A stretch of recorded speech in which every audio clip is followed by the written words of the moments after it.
Good morning, everyone, and welcome to the third annual Hillsborough County Women's Hall of Fame Awards Ceremony.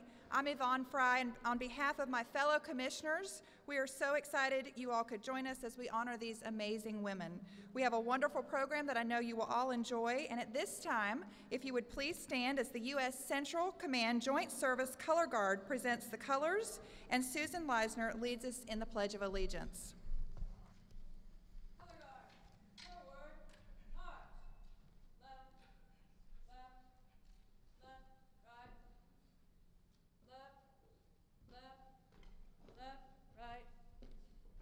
Left, left, mark time, march.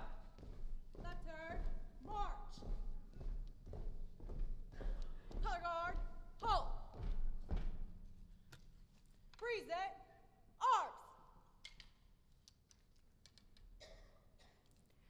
I pledge allegiance to the flag of the United States of America and to the republic for which it stands, one nation, under God, indivisible, with liberty and justice for all. Thank you. Order, arms. Mark time, march. Right turn, march. Forward, up. Left, left, left, right. Left, left, left, right.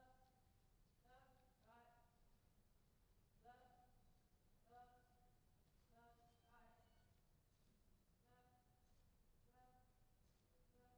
left, right. Left, left, left, right.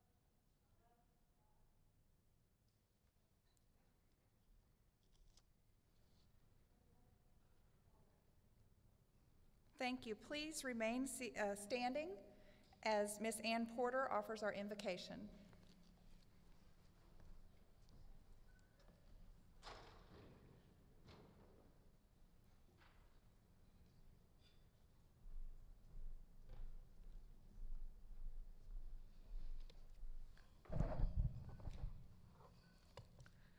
First, giving honor to God, all elected officials, all members of the clergy, fellow Commission on the Status for Women members, community leaders, and all guests, all past inductees, and today's new inductees, welcome, and we certainly acknowledge you. Today we come together through the goodness of God. We thank Him and we pray that this day may be used as a testimony of our loving care for the citizens of Hillsborough County, Florida, and that our coming together for this occasion be one of our fondest and most delightful luncheon ever. Father God, we thank you for the nutritious meals that has been prepared. We thank you for all the women of COSW, and we humbly ask a special blessing for the outstanding 3 women that we celebrate here today. We ask these blessings especially be placed on these women in the name of your Son, Jesus the Christ. Amen. Thank you, Ms. Porter. At this time, you may be seated. I am so pleased to introduce a very, very special guest that we have with us today. Hillsborough County's very own Pam Bondi, Florida's Attorney General, who is our state's first female Attorney General and whose office administers the Florida Commission on the Status of Women. The Attorney General is a fierce champion for women in the courtroom and throughout the state on many issues. Please join me in welcoming Pam Bondi.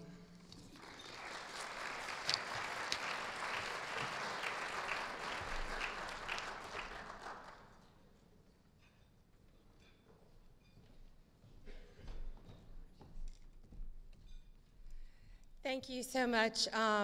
Thank you for everything, every single woman in this room, for everything you do. And I love looking around the room and seeing so many young women.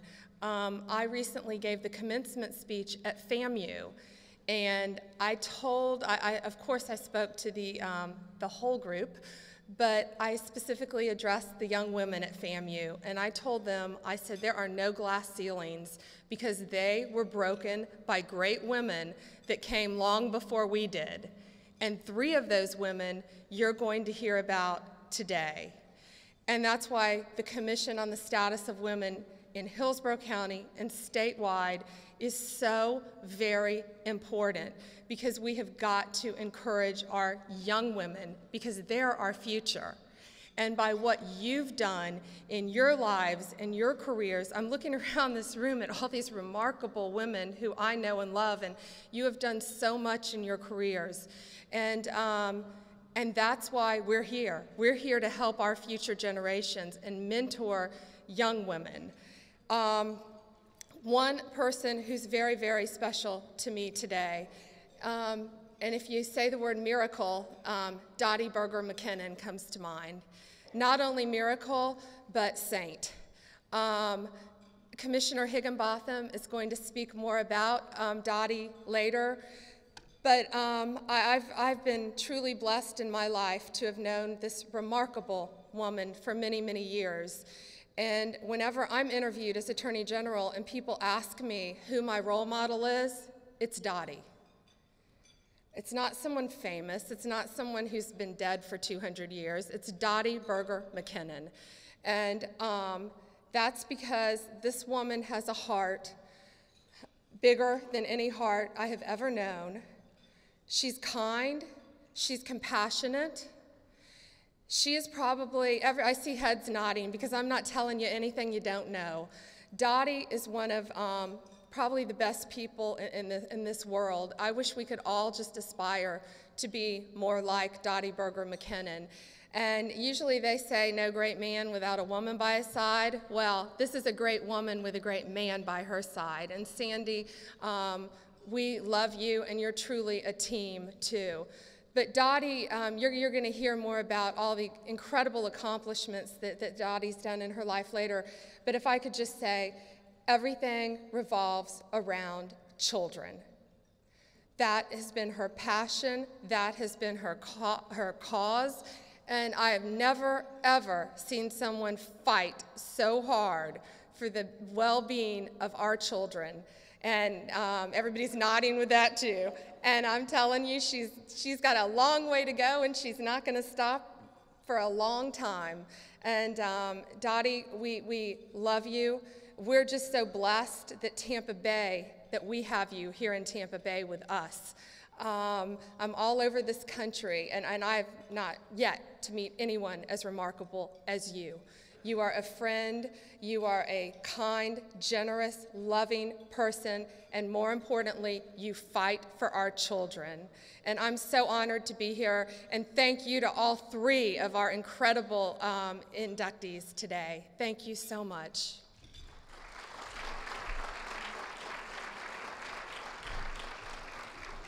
Thank you, Madam Attorney General. We appreciate your words of friendship and support today and applaud your leadership and efforts on behalf of women. At this time, I'm pleased to welcome Hillsborough County Commissioner and former legislator, Commissioner Sandy Merman, with some remarks she had shared with her fellow commissioners as the proclamation was awarded to our winners last month at the County Commission meeting, and I thought her remarks were so remarkable remarks, that I wanted her to please share them with you today. So please help me welcome Commissioner Merman.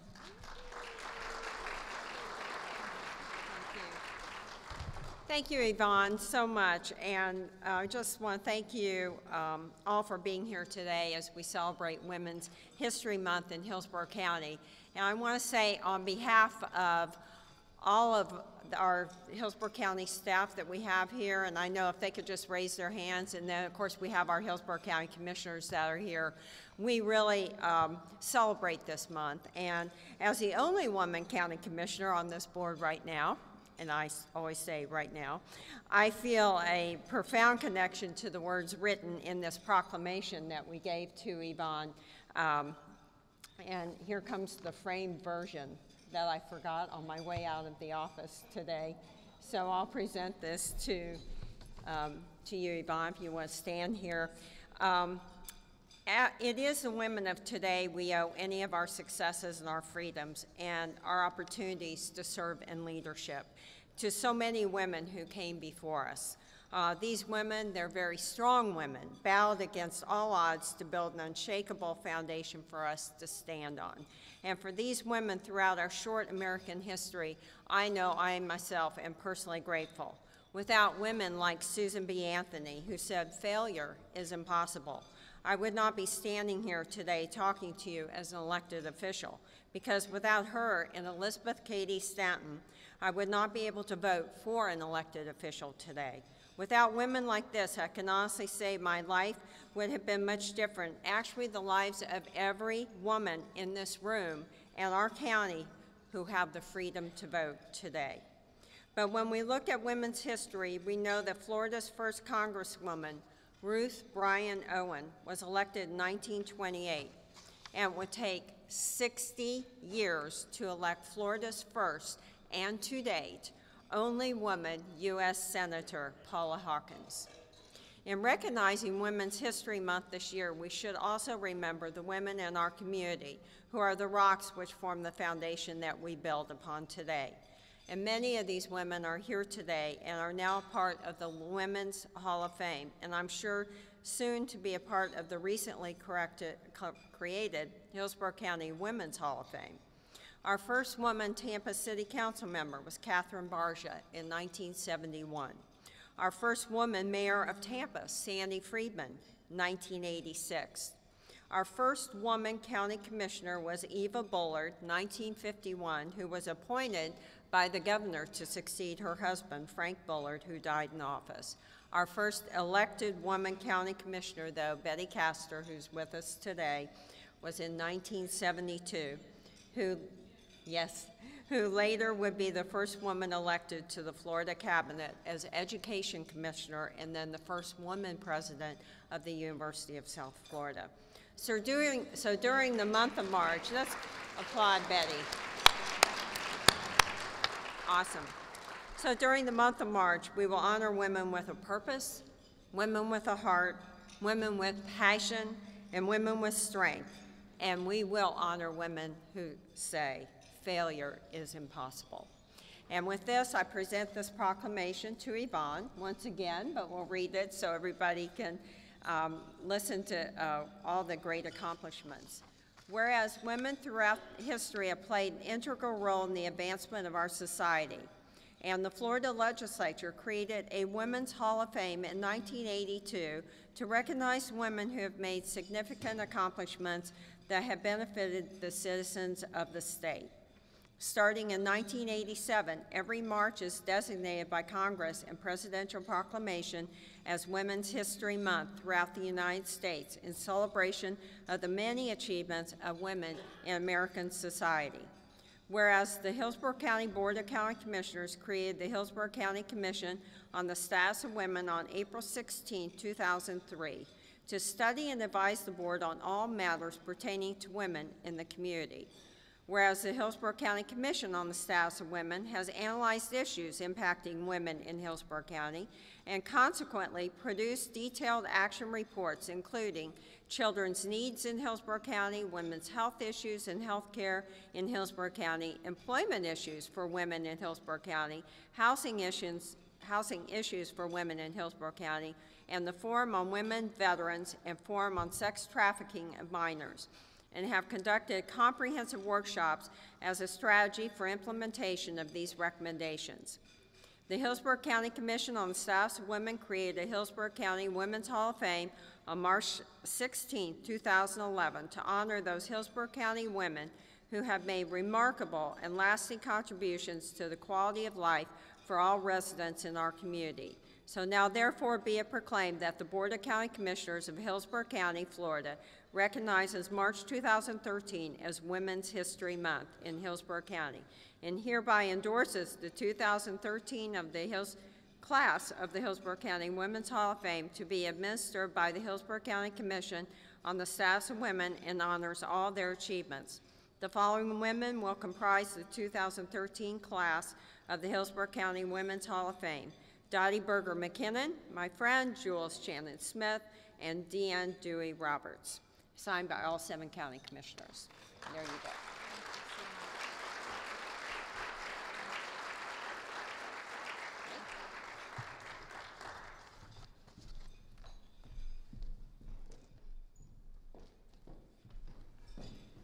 Thank you so much, Commissioner Merman. You've been a fierce advocate for women and a strong supporter of our Hillsborough Commission on the Status of Women, and we thank you for your inspiring and enlightening words today. I'm now pleased to introduce the Vice Chair of the Commission on the Status of Women, Dottie Groover-Skipper, as she shares the purpose of our commission and a brief update on our other work.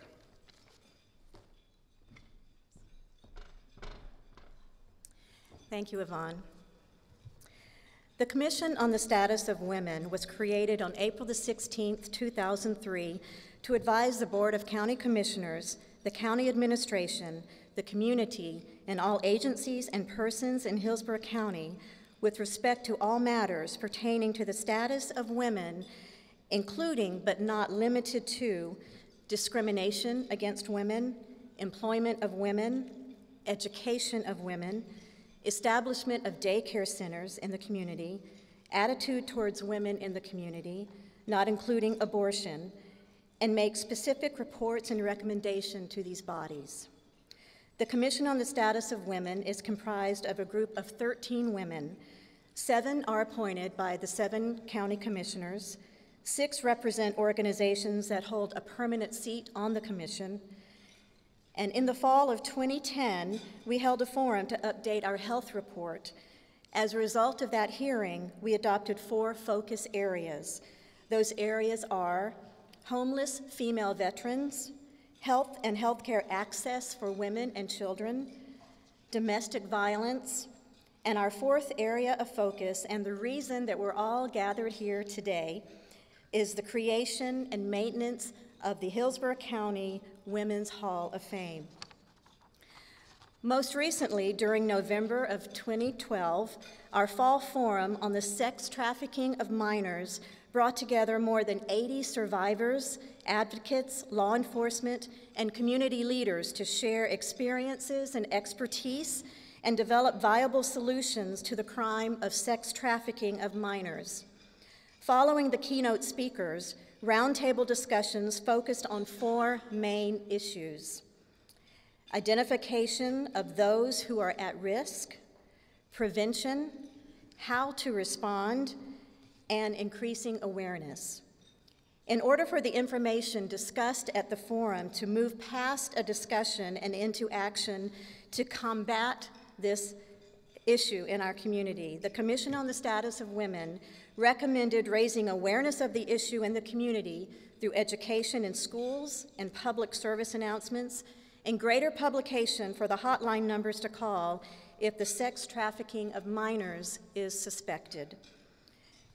In the spring of 2012 and again in 2013, the Commission performed annual review and selection from nominations of the Youth Excellent in Achievement Awards. These YEA award winners are nominees throughout Hillsborough County. They're middle schools and high schools. They were evaluated and recognized by the Board of County Commissioners based upon their scholastic efforts, volunteer activities, and community service. We are particularly appreciative of the generosity of those individuals and organizations, too, that help sponsor today's event. Your financial support has allowed the Commission to focus on the many issues confronting women in our community. In addition, you have afforded us the opportunity to recognize and honor Hillsborough County's Women of Distinction through their induction into the Women's Hall of Fame. On their behalf, the Commission on the Status of Women Thank you.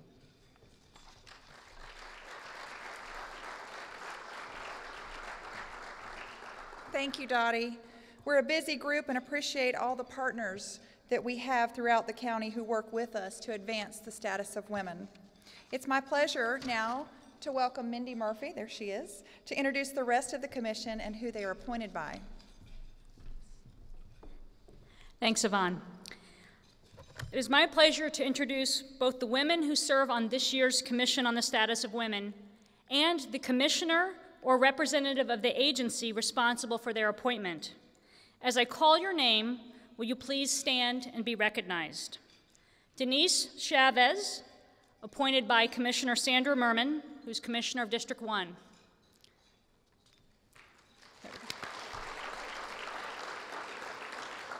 We have an open seat currently, those of you who are in this district, take note, which will be appointed by Victor Christ, Commissioner of District 2.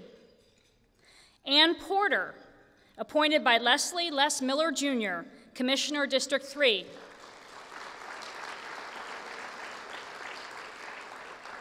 COSW Chair Yvonne Fry, appointed by Al Higginbotham, Commissioner, District 4.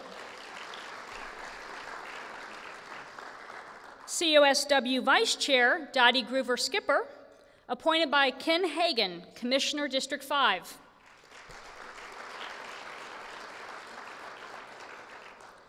Rachel Marks Feynman, appointed by Kevin Beckner, Commissioner, District 6.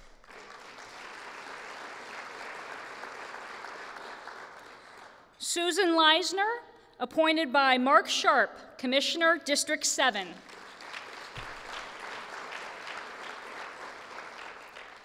Representing the League of Women Voters of Hillsborough County is Linda DeQuilla. Unfortunately, Mickey Castor, who is the president of the LVW, was unable to join us today, but we do thank the League for the amazing amount of work they've put into this event and helping the commission. Thank you. Representing the Hispanic Professional Women's Association is Dr. Lydia Medrano, who is joined by Jennifer Wellahan, president of her association. Representing the Greater Tampa Chamber of Commerce is April Monteith, who is joined by Robert J. Bob Rorlack, Jr., President and CEO of the Chamber. Representing the Center is Alice Thompson, who is joined by Kathleen Pravlik, who is Director of Marketing and Development for the Center.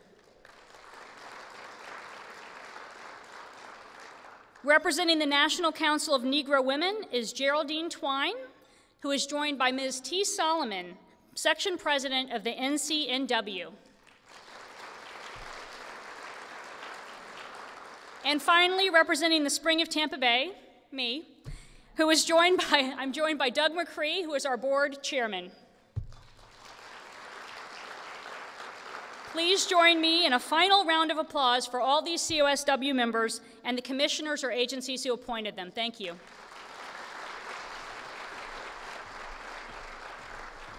Thank you, Mindy.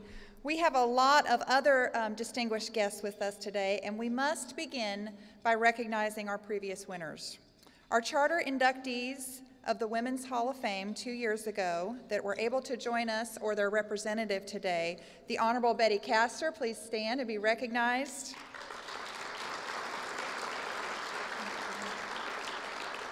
Judge Catherine Essrig, representing her mother, Cecile Essrig. Dr. John Scrivens, representing Clara Fry, who just last week was inducted into the Florida Women's Hall of Fame up in Tallahassee. We were so proud of that.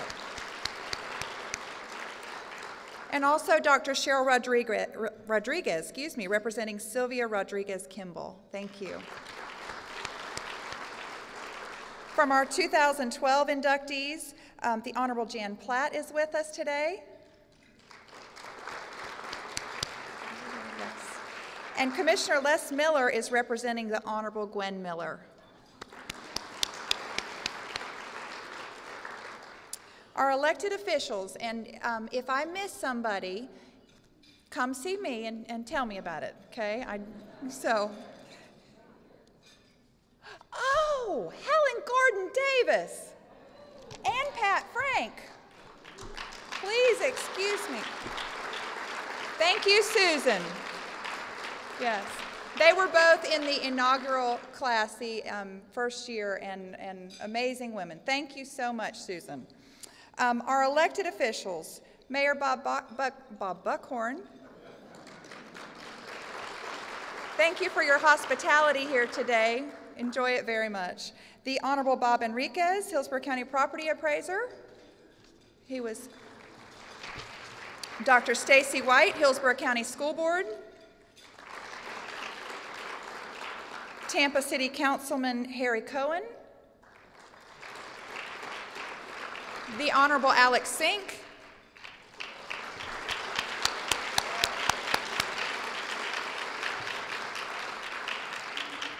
Other folks of note, County Administrator Mike Merrill is with us as well. Thank you.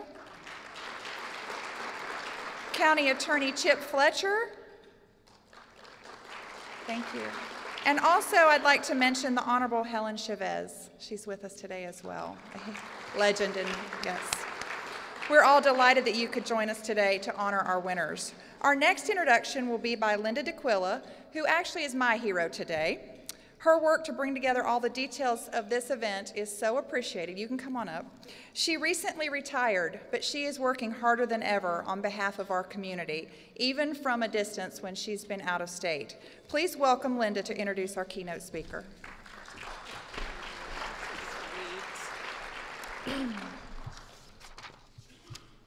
Good afternoon. It is my pleasure to introduce the Florida League of Women Voters President, Deirdre McNabb, as our keynote speaker. Deirdre is in her second term as president of the League of Women Voters. She graduated with an MBA from Columbia University in marketing and finance and has a BA from New York University in history and political science. Deirdre has worked for Dun & Bradstreet Corporation, Manville Corporation, and Bankers Trust. She was president of her own direct marketing consulting firm in Nashville, Tennessee. And in addition to working in the prisons of New York City for the Board of Correction, a watchdog agency, Deirdre was elected to the Board of Education in Nashville, Tennessee, 70,000 students, and appointed by Mayor Shirley Franklin of Atlanta to serve as her designate on the Fulton County Library Board prior to moving to the Orlando area. Deirdre is a former member of the board of myregion.org, a 7-county visioning coalition in Central Florida, and a former member of WMFE's Citizens Advisory Board. Deirdre has been recognized by La Prensa newspaper as a community champion for their annual Mujeres Descaradas Awards, by the Florida Commission on the Status of Women as a recipient of their 2012 Florida Achievement Award, and by the Orlando Sentinel as the 2012 Most Influential Central Floridian of the Year. Please welcome Deirdre McNabb, President of the Florida League of Women Voters.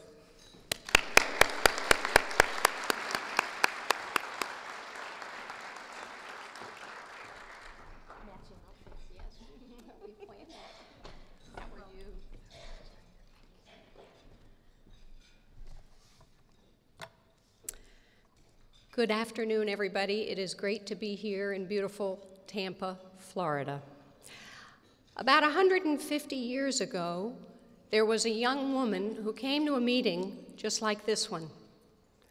The subject of the day was the abolition of slavery. The woman raised her hand to speak. She was told to get behind the curtain and sit with the women. They were here to listen, not to speak. That day galvanized that woman to spend the rest of her life on a cause that she believed should not and could not fail. That woman was Susan B. Anthony. And she worked on that cause until her dying day, and you heard an earlier speaker mention her famous, actually in her last speech she gave, that on this issue, failure was not an option. She spent her entire life crisscrossing America, not in her Prius, not in her Escalade, but in a stagecoach, on a train, often burned in effigy as she came into towns to speak, and many times she had to speak with the sheriff next to her with his guns drawn so that she would be permitted to finish the words she had to say on the stage. She was an extraordinary role model, but she was not victorious. Women did not get the vote until the next generation came along of young women who picked up the cause and took it across the finish line. The lesson of Susan B. Anthony is one of the importance of perseverance, of finding an issue that you believe so passionately about that you will not drop it until you persevere. And thank goodness that cause, and for all of us who are here today, was successful, and it ushered in one of the biggest social revolutions this world has ever seen. I am very privileged to work with an organization of men and women at the League of Women Voters who have something in common, and I believe they have something in common with all of you heroes and heroines in the audience today, and I feel very privileged to be among all of you who work so hard for our community. The famous anthropologist Margaret Mead once said, "Never doubt for one moment that one person can change the world, because in fact it's the only thing that ever has." I have the privilege of working with thousands of volunteers all across the state of Florida who have this radical, crazy idea that they can make our state and our world a better place. And they put untold hours of time in, like you do, in so many ways of trying to make our world and our communities better. And many times these volunteers are not voluntary. One of my favorite stories is of Marjorie Stoneman Douglas, who, of course, as you know, had written the famous book, The River of Grass. Well, she put down her pen, and she was in the grocery store one night, and she saw a fellow advocate, and she said, "Thank you for your continued work on the Everglades." And the woman said, "Marjorie, what are you doing now?" Marjorie said, "You know, I wrote the book." And the woman said, "Marjorie, that's not enough. We need you. We need you out there speaking and talking and writing and carrying that cause on, because that job is not finished." And at the age of 75, Marjorie Stoneman Douglas was pushed into being one of our state's and one of our world's most famous advocates. And as you know, she was still walking the halls of the legislature up until the age of 104 with her support hose, her thick glasses, her floppy hat, and her cane.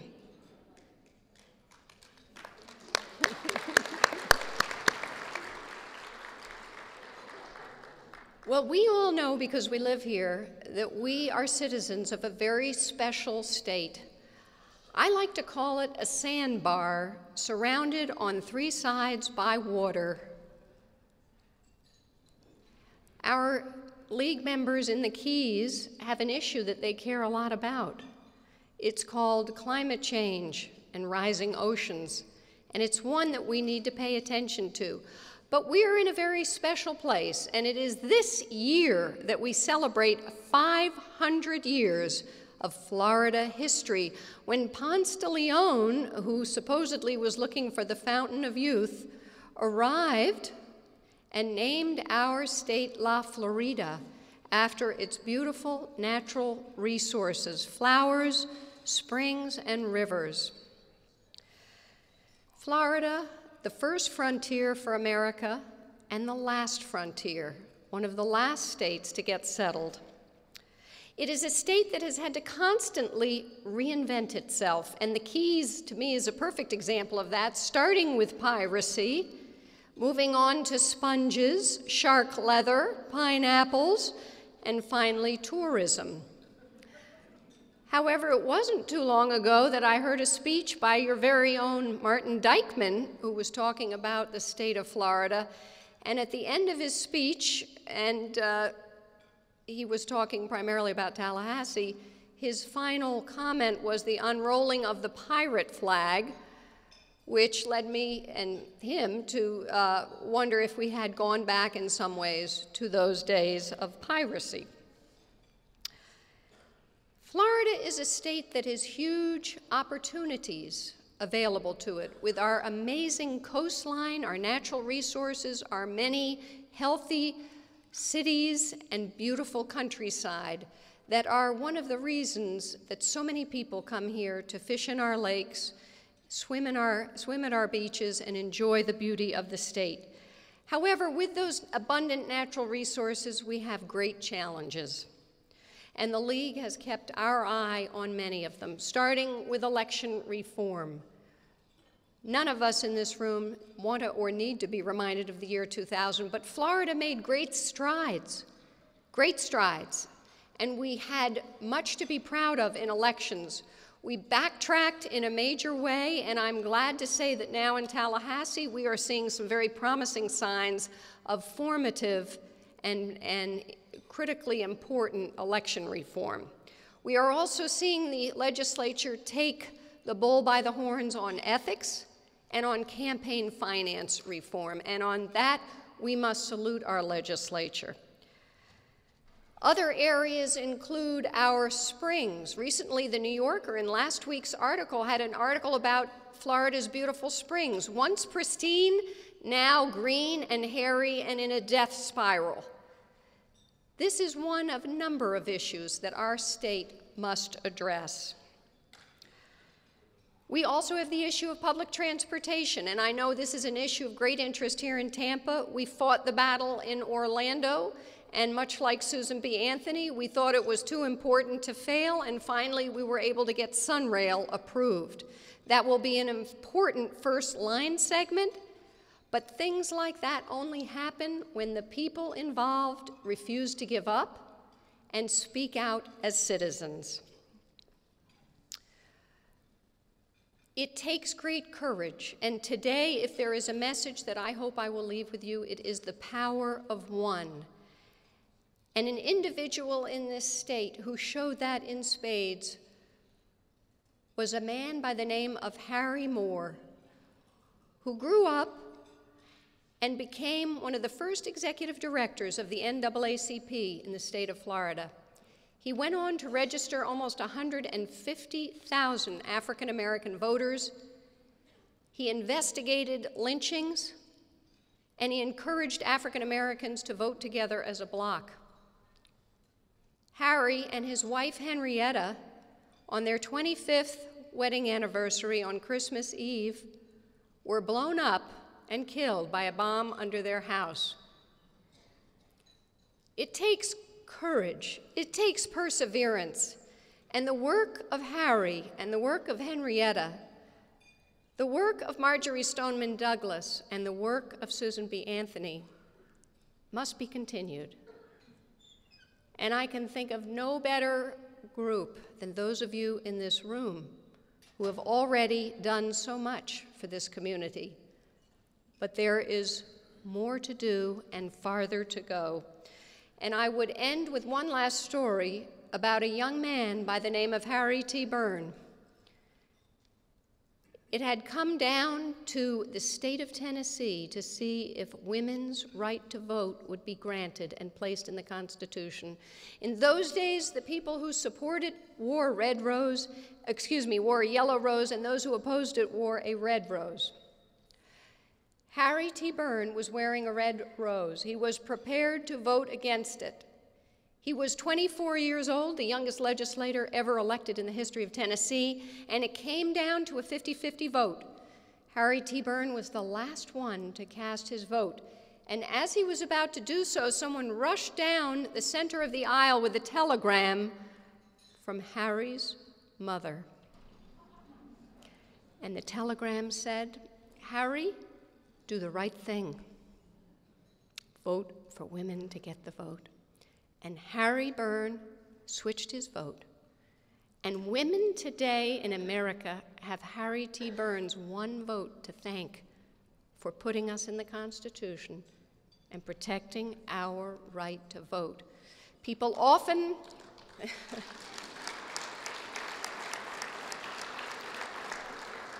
People often say, my vote doesn't count. What can one vote do? One vote has started wars, it's elected presidents, and it's given women the right to vote. And your work as one person can change our community, it can change our state, it can change our country, and it can change our world. It is the difference between living in Gotham, a city out of a movie like Batman where it's chaos, versus a city like Athens where people are knowledgeable, educated, intelligent, and paying attention. So I would say to you, thank you for the opportunity to address all of you heroes and heroines of Tampa, and our work is not finished, and I look forward to working with you on many issues in the years to come. Thank you so much. Thank you.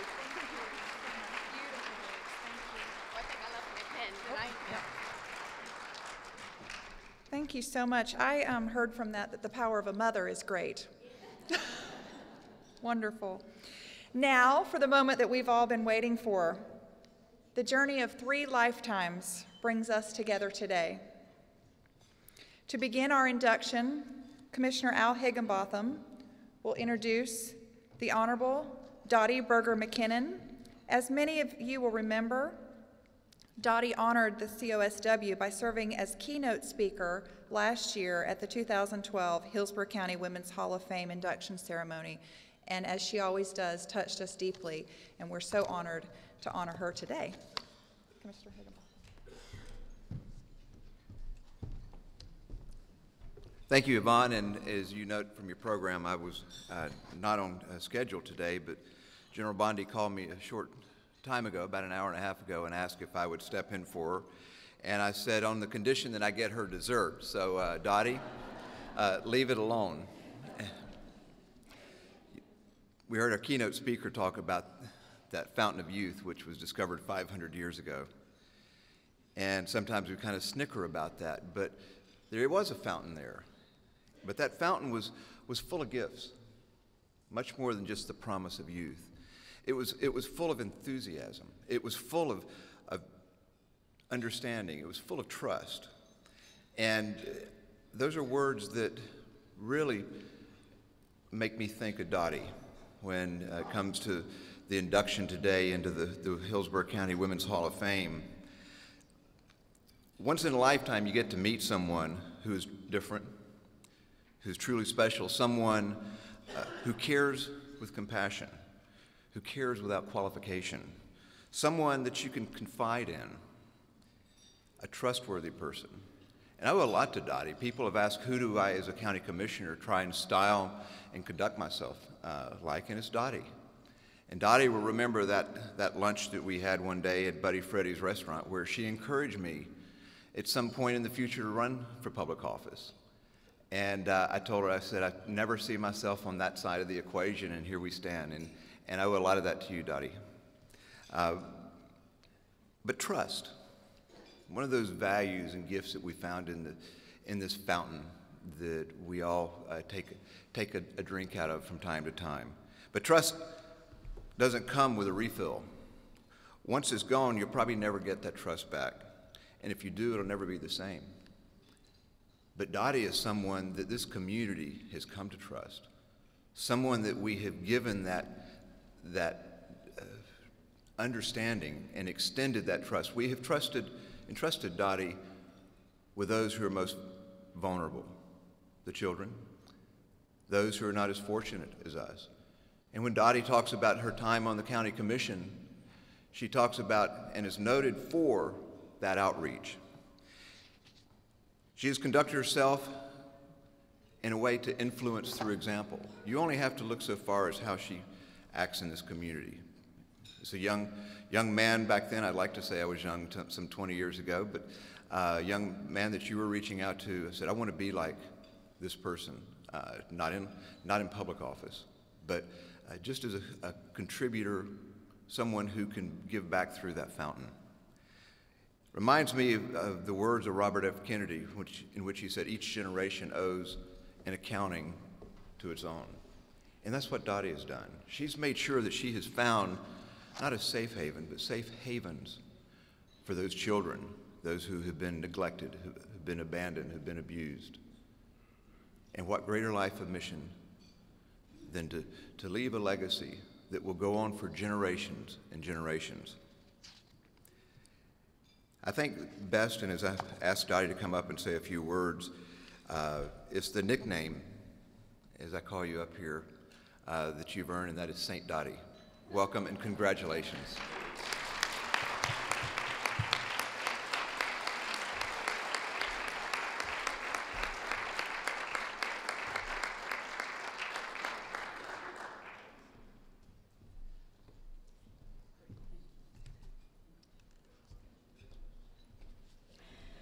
Boy, I don't know how you can live up to all of this. You know, anything I can say or do can't come close to the kind words that everybody has to say today, but I'll give it my best shot. Thank you for this great honor today and for Commissioner Higginbotham for nominating me. And I was especially honored to have our Attorney General here to speak on my behalf today. And I'm delighted to have my husband here today. Sandy is the wind beneath my wings, and all the things that I have accomplished during the last 12 plus years is because he was at my side.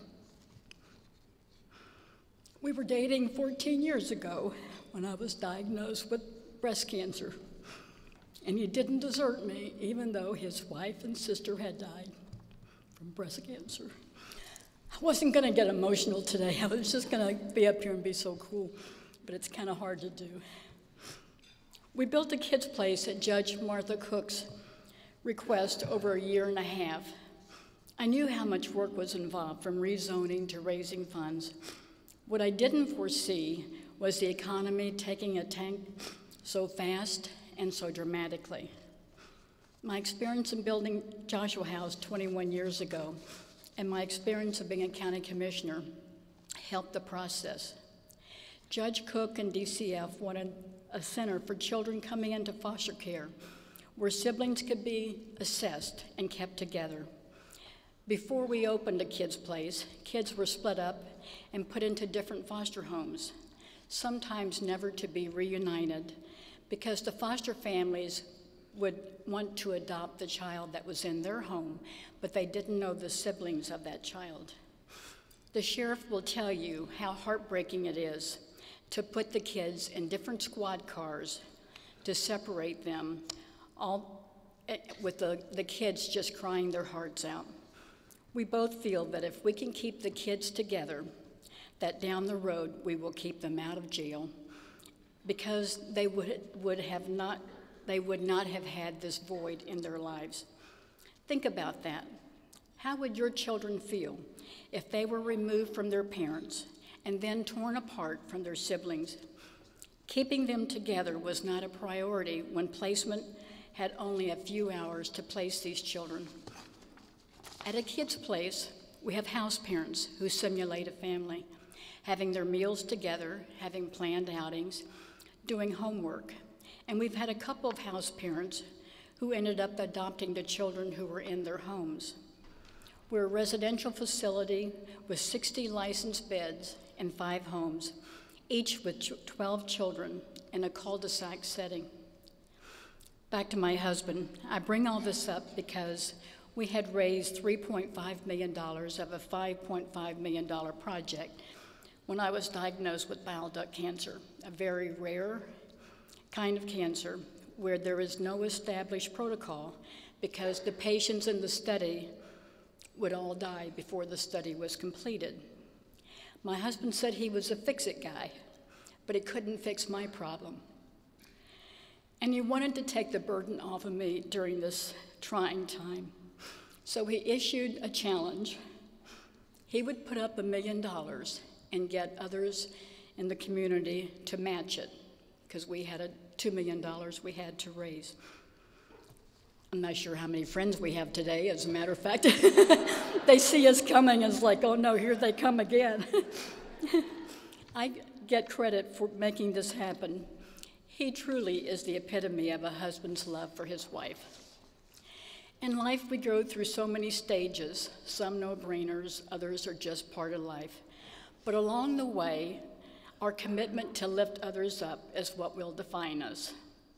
How can we help those unable to help themselves, or give encouragement to our young people who just need someone to believe in them? I've had 5 different girls who came to live with me at different times. It was to be for a couple weeks, but sometimes it turned into a couple years. But they just needed some help and encouragement. I don't know that anyone ever encouraged me to do anything, but I was always motivated and wanted my mother to be proud of me. She was in awe when she came to Tampa one time and she saw me on TV during a county commissioner meeting. It was like, wow, that's my daughter up there. How can you do all that? My passion has been for foster kids, kids who were treated as second-class citizens without any thought of their emotions. We wanted to raise the bar on how we treated our kids, provide all the services they needed to help them to be successful at their next placement and for the rest of their lives. The kids feel safe, loved, with help with emotional development, and become contributing members of the community. And I want to thank God for giving me the last 2.5 years. It's pretty daunting when you're told you only have 8 months to live, and only 4 good months. This time has allowed me to spend quality time with my family and friends, and has allowed me to continue to work for our foster kids. I feel like I have to work twice as hard, twice as fast, because I don't know what's going to happen tomorrow. I do know that all of my doctors think I am a miracle, and frankly, they have told me they don't know what to do with me. But so far, what we're doing is working. I can only attribute that to the miracles of all the prayers being said in this community on my behalf and elsewhere. So we just keep on keeping on, and please keep their prayers coming. God bless, and again, thank you for the tremendous honor here today. I am truly humbled.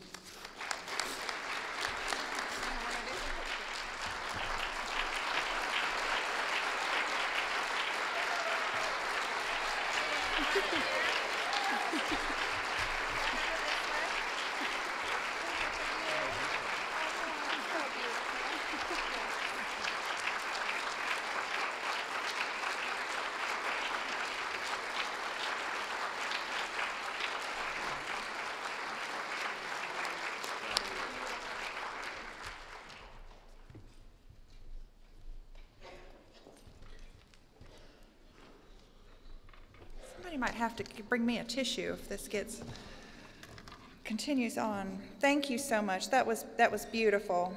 Each one of our inductions has such a special flavor and so much heart to the story. And at this time, I'm very excited to welcome the Honorable Betty Castor to introduce our next inductee and former Commission on the Status of Women member, Dr. Jewel Hickman Shannon Smith.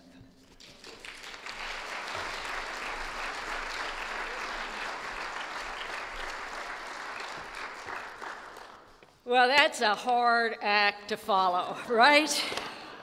Dottie, thank you one more time for your courage and your relentless goals that you set for yourself and your many, many accomplishments. And to the family and friends of Deanne Roberts, I'm glad that she is being recognized today because she was such a great, great businesswoman of Tampa and provided so much leadership. And to Deidre McNabb, thanks for speaking today, Deidre. Keep fighting. We don't have our Voting Rights Act back where we need it yet. You know that. You were very kind today in complimenting everybody, but I respect the fight that you are leading for Florida voters. Thank you.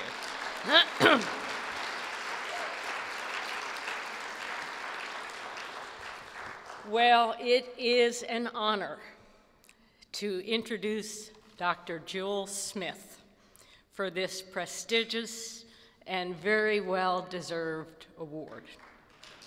You agree.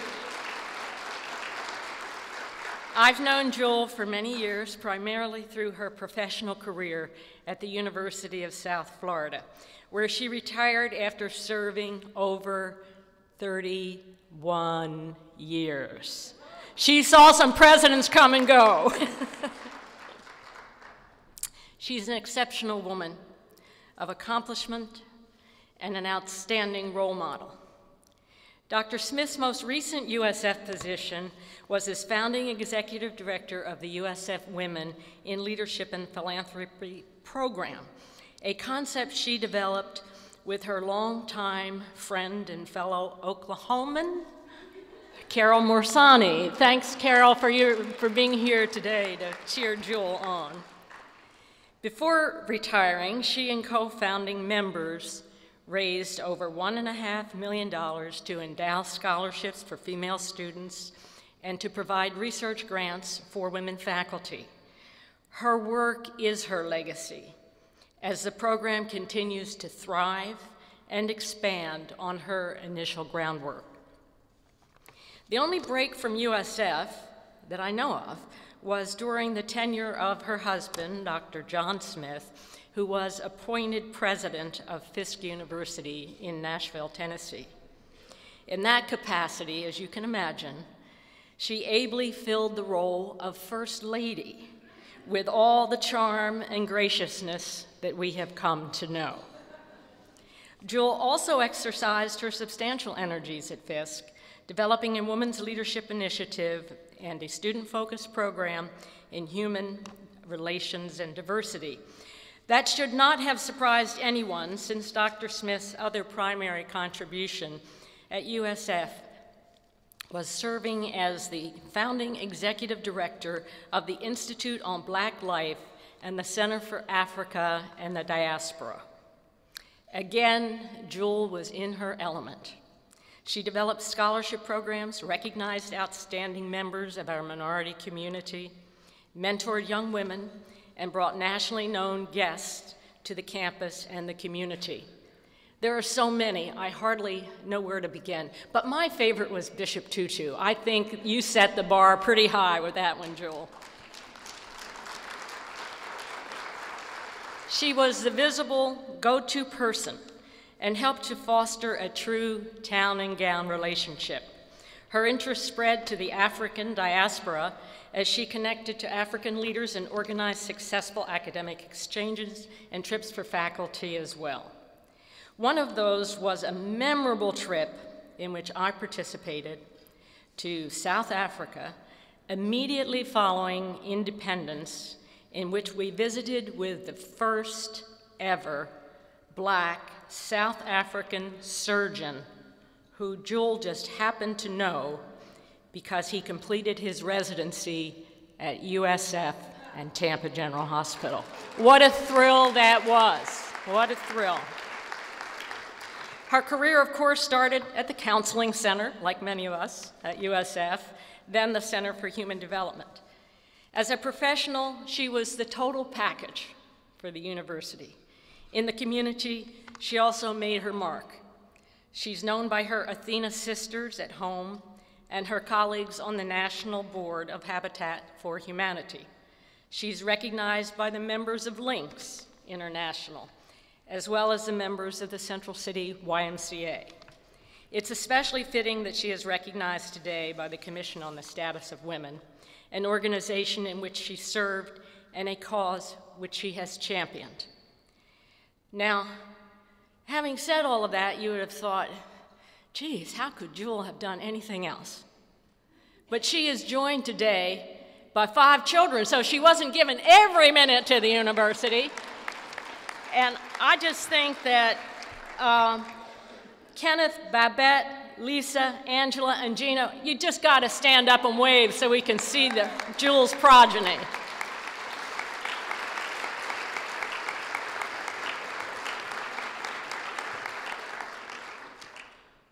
I know we're talking about St. Dottie, but I don't think there were any immaculate conceptions in this family.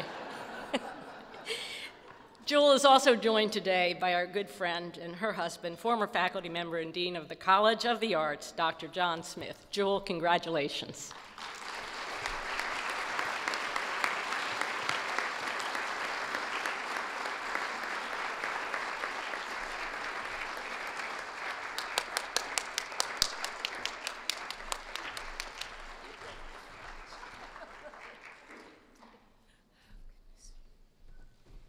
Good afternoon.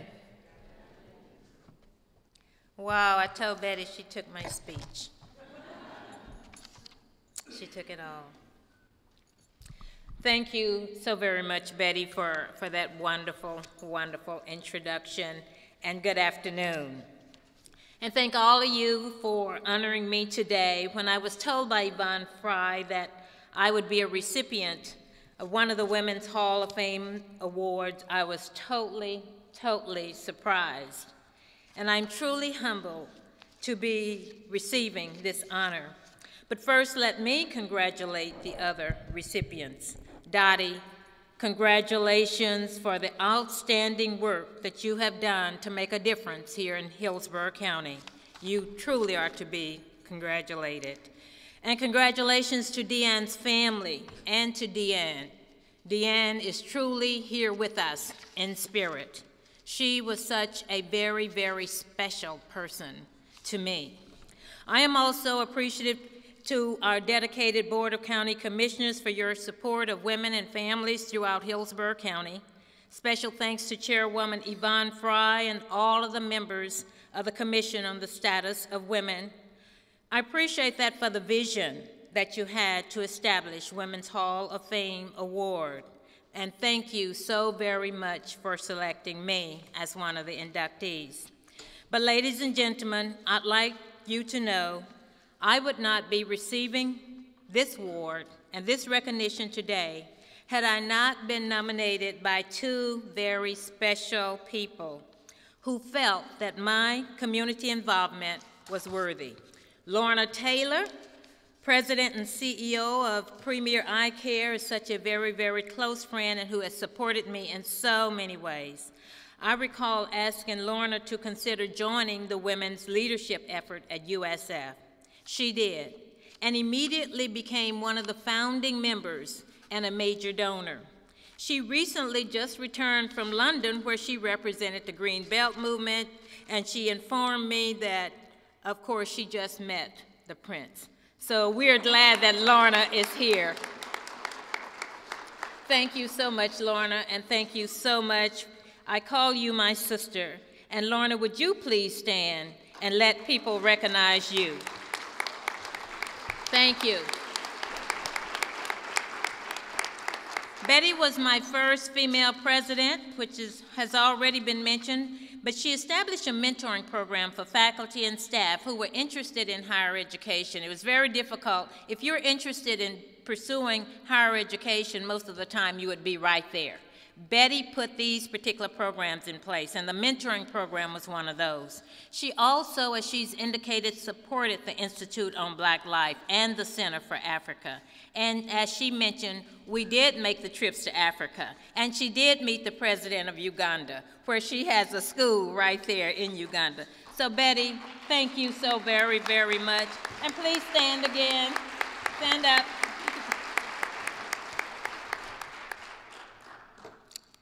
Betty is my mentor.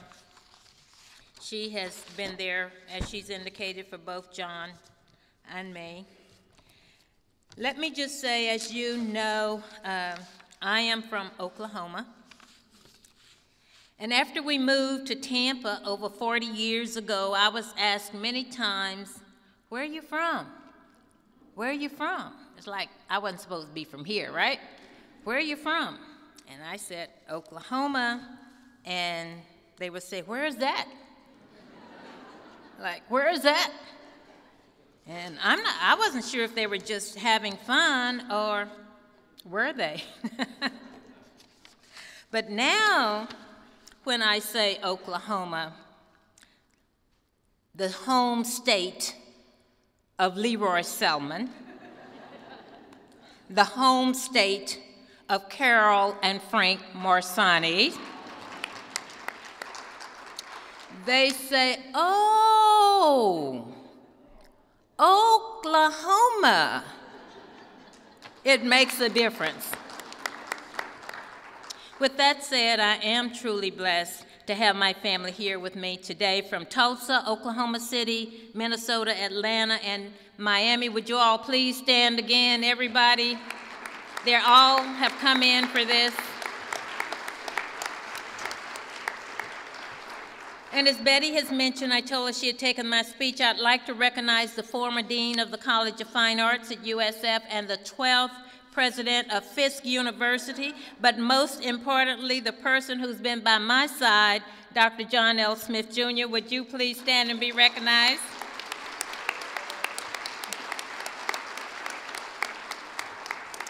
Okay, we grew up in a caring, spiritual family with a strong ethic and commitment to community. My parents, 10 children, helping each other while helping others. As a result, I developed a passion for helping people, at all levels and stages of life. This inner passion determined practically every career direction I had taken. Having the 5 children led me to a career in teaching and counseling. Many of those I counseled were women returning to college and rearing a family, and later the same passion for helping people motivated me to organize a group of USF faculty business leaders to establish, as Betty mentioned, the Institute on Black Life. The Institute became a vital bridge for improving the quality of life of African American community, and the effectiveness of the Institute depended upon very critical partnerships. And these were partnerships throughout Hillsborough County, the city of Tampa, when Sandy Friedman was mayor, and so many, many others. Several years after the Institute, as was indicated, the Women in Leadership and Philanthropy program was established. But it was established out of a passion to provide scholarships to these young ladies that so many times I have experienced.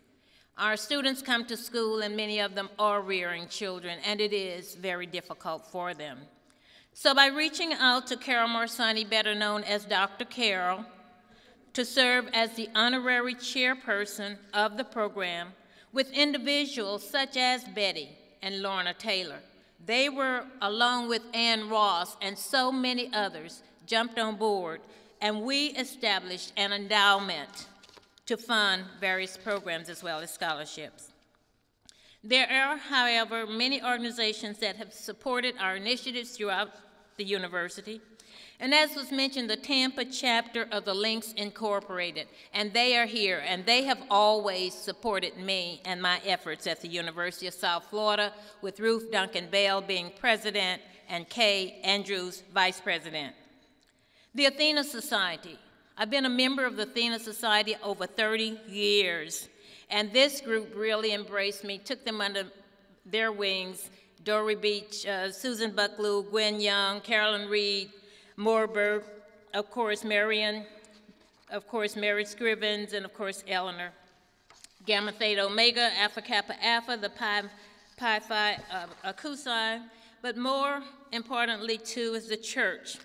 The church is my spiritual foundation. I feel very blessed to have my church family here with me today. The Beulah Baptist Institutional Church, pastored by Dr. W. James Favorite. So we are very, very honored that you are here, and my USF family, which provided a platform for me and my passion during the last few years. The nurturing support of individuals like Kathy Betancourt, who traveled with us throughout Africa, Mimi Stamps, and there's so many others, Sam Wright, Troy Collier, and I could go on and on because you are all a part of what we have become. So I have been told that the Institute on Black Life and the Center for Africa and the Diaspora The women of leadership and philanthropy made a difference in people's lives. I believe these programs made a difference because of the people who laid the foundation, supported and encouraged us through the years. We made a difference because it was others that stood with us, paved the way, and made a way out of no way. Together, we made a difference, starting here in Hillsborough County and reaching out to the world. So I say to my children, to all of our children, stand on our shoulders, reach higher than we can.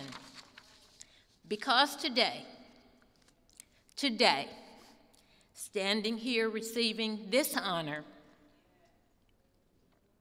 on behalf of all of the university and Boule and all of the friends, as an African-American woman, Native American woman, from Sapulpa, Oklahoma, better known as Sapaluca, one of 10 children from a 2-room house, believed in family, believed in education, believed in community, but most importantly, believed in God. And I am a living witness that nothing is impossible. Thank you very much for this honor.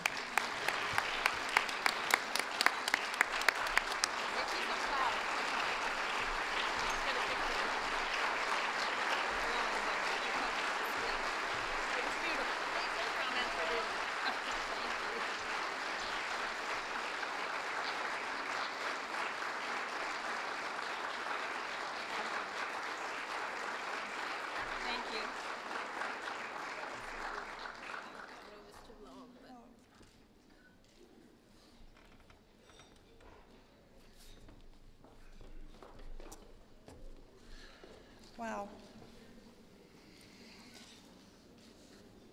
At this time, I'd like to invite Bob Rohrlach, President of the Greater Tampa Chamber of Commerce, who will share some memories of the late Deanne Dewey Roberts, and Deanne's brother, Wayne Dewey, is going to accept this honor in her memory.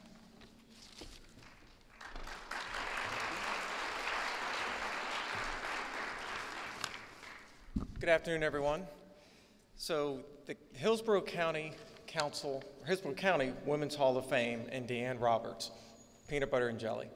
I don't know why it took so long, but we all know why, because Deanne was stubborn and probably wouldn't have done this.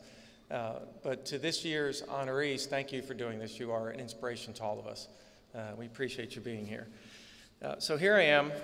I'm Bob Rohrlach from the Greater Tampa Chamber, and I'm following Deidre McNabb, the Honorable and past USF President Betty Castor, and Pam Bondi. Really? And I just want to say to Commissioner Higginbotham, thank you for breaking the glass ceiling for me and speaking before I did. I appreciate it. If Deanne were here and she heard me say that, you all know what she would have said to me. She would have looked me square in the eye and said, "Suck it up, Cupcake." And she would have meant it. But first, before I go on, I need to go ahead and state the obvious. As you heard, Deanne's brother, Wayne Dewey, is here, and he and I, along with the commissioner, are very honored to be the token men today. And Wayne and I want to go ahead and acknowledge an obvious statement that, yes, it does take 2 men to do the work of one Deanne Dewey Roberts.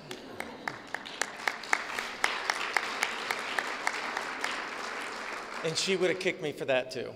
All of us should be a mentor and a mentee.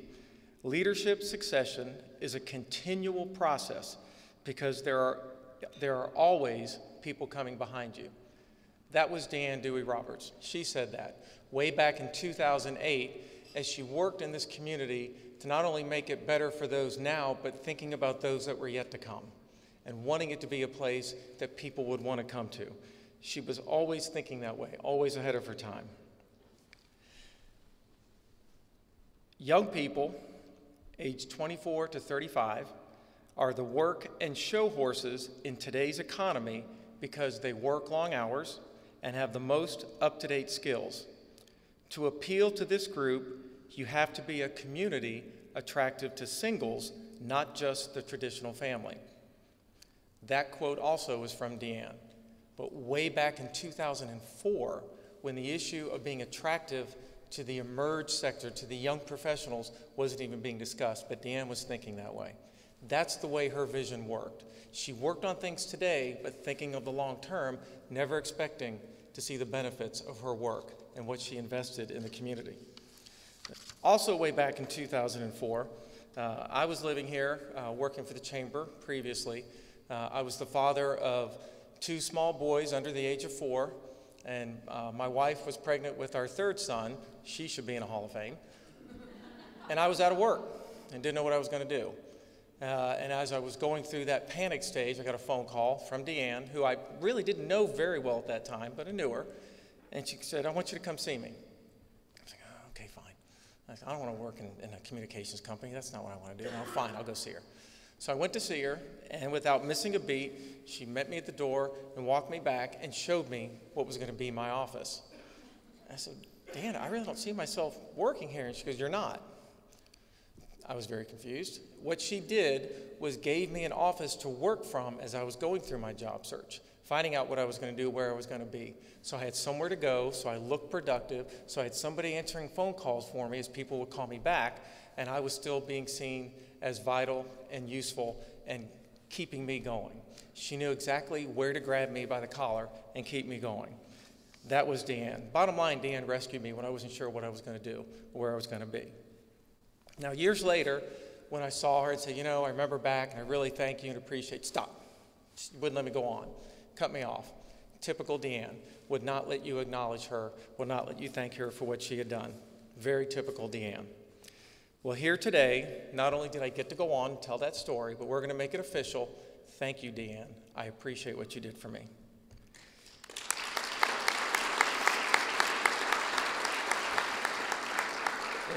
The reality is, that's one of countless stories. Everybody who knows Deanne can tell a story. That's just the way she was. And that's what made her special in this community, and made her someone that we all would go to and wanted to know, "Hey, Deanne, what do you think?" And you all knew she was willing to engage in a debate, typically would have a "that's nice, but," and would help make your idea better, and would be willing to have that debate and argument, and you might as well just listen because you weren't going to out-debate her, but it was something you knew you were going to be better off because you had that conversation with her. And you all know that Deanne hated this kind of attention. That's why we're doing it, because she deserves it, and she did hate it. But she also knows that we're all doing this out of love, out of respect, out of thanks, and out of admiration for Deanne Dewey Roberts. Deanne's passing was way ahead of our time. She leaves a legacy we can all benefit from, and that's why you have chosen to honor her here today.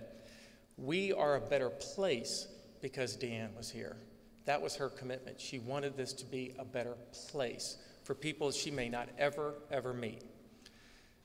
That's what makes us the place we should be, and we are a better place because of her. And before I call her brother up to accept the award, I want to thank Colleen Chappell for her help in making this possible and carrying on the legacy. You've done a great job and continue to do that.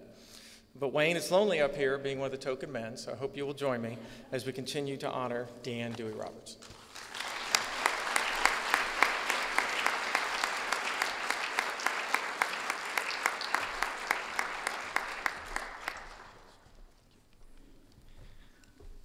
Congratulations, of course, to Dottie and Dr. Smith.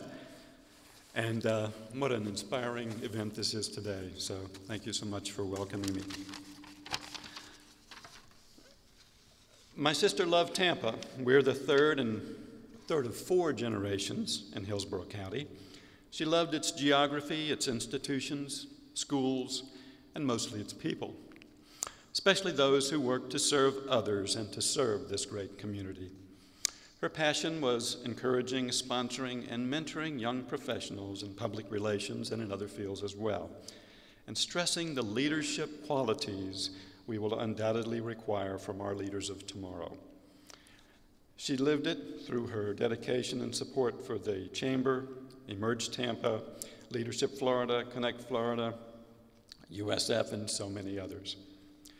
Some of you attended her funeral last year. Her older son, Kirk, told several stories about his mom. He started each story with, "My mother is the strongest woman I know."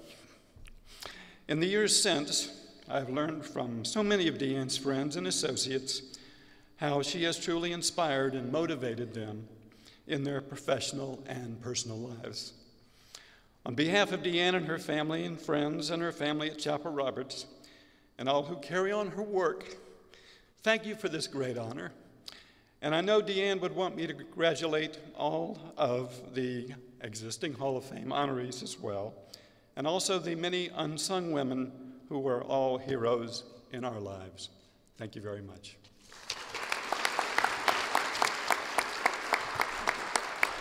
Thank you.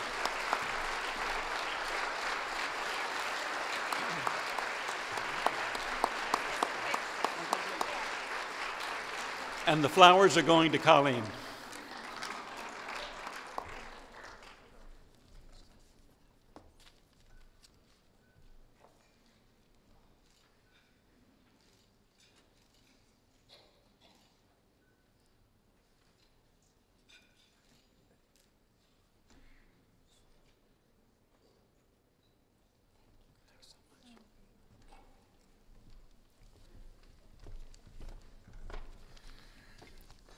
Wow, what a day. The thing that strikes my heart the most is that there's a lot of thank yous that we owe. And I take inspiration to make sure that we're saying those while our people are with us, and to cherish those relationships and the mentors and those that give so much to us. So thank you. Would you please join me in standing to give all of these women a round of applause?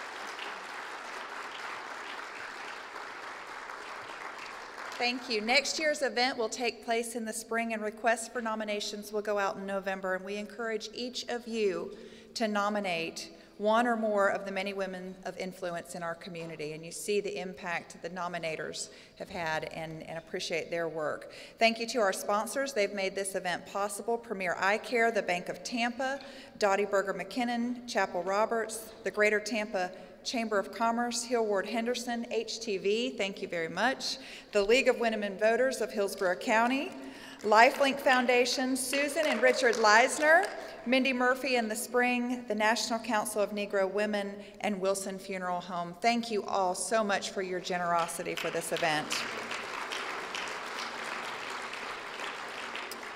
The Commission on the Status of Women also wishes to recognize the Tampa Convention Center for hosting our event, Liz Dunham for writing the inductee bios for the past 3 years, Carmen's Florist, Four Corners Framing, and the League of Women Voters of Hillsborough County for their finance and accounting support.